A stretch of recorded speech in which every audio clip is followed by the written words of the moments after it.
Bonjour paysans et paysannes de Côte d'Ivoire, bonjour paysans et paysannes d'Afrique, je suis Marcel Tia, président du Conseil national des syndicats agricoles de Côte d'Ivoire, le CONASACI, et membre du Conseil de gestion de Génération Brice Plus, chargé des coopératives agricoles en Afrique.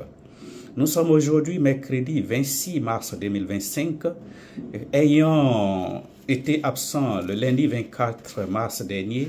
Nous faisons un direct spécial aujourd'hui pour parler du grand rassemblement des producteurs café cacao de Côte d'Ivoire qui se prépare activement dans tous les villages et campements de Côte d'Ivoire aujourd'hui.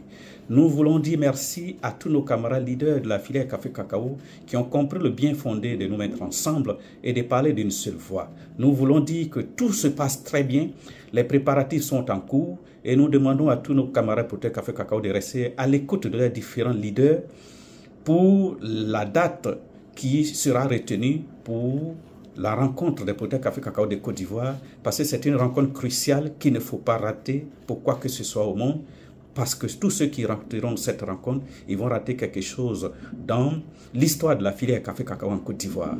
C'est pourquoi nous voulons encore demander à nos camarades producteurs café cacao de rester mobilisés et de rester à l'écoute. Incessamment, très bientôt, une date sera décidée de commun accord avec tous les camarades leaders de la filière café cacao pour la tenue de cette rencontre très importante. Ensuite, nous voulons parler aussi de nos camarades producteurs café cacao qui ont été déguerpis dans la zone des Bonons depuis la rentrée des classes dernières.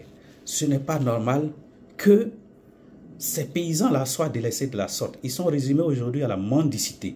Des gens qui se suffisaient, il y avait des écoles, les enfants partaient à l'école. Tout ça, les champs de cacao et de café qui produisaient, qui leur permettaient de vivre décemment, aujourd'hui sont livrés à eux-mêmes. Nous voulons interpeller le Conseil Café Cacao et le ministère de l'Agriculture afin de prendre les dispositions nécessaires pour prendre en charge entièrement ces paysans-là qui n'ont pas demandé à être déguerpis dans des conditions pareilles et que des dispositions aussi soient prises pour les dédommager afin qu'ils puissent bénéficier d'une vie décente. Nous voulons interpeller en même temps le ministère de l'Agriculture ainsi que le Conseil Café Cacao, le ministère des Eaux et Forêts, l'État de Côte d'Ivoire quant au projet de déguerpissement des paysans à Dakbadou dans la zone de Sassandra et à Saint-Fra. Pour ne citer que cela, nous voulons demander à l'État de Côte d'Ivoire de vouloir prendre toutes les dispositions nécessaires. Non seulement d'abord recenser ces paysans-là, et puis évaluer leurs différents biens, les dédommager et les recaser avant de les déguerpir.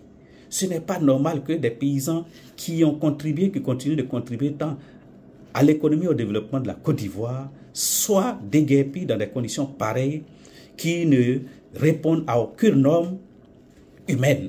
Ce n'est pas normal.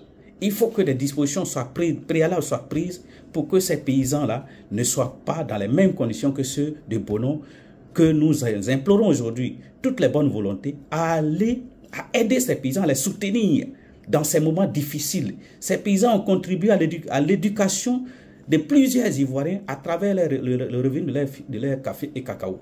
Mais aujourd'hui, ils sont délaissés. Ils sont laissés pour compte. C'est pourquoi nous voulons interpeller tous les décideurs de la Côte d'Ivoire afin que la situation de ces paysans-là soit revue et qu'ils puissent bénéficier des conditions de vie décentes avec leurs différentes familles. À Dakbadou et à Saint-Fra, nous ne voulons pas que la situation de Bonon soit reproduite là-bas. Donc c'est pourquoi nous interpellons déjà les autorités compétentes pour que des dispositions nécessaires soient prises avant tout déguerpissement. Je vous remercie et à lundi prochain.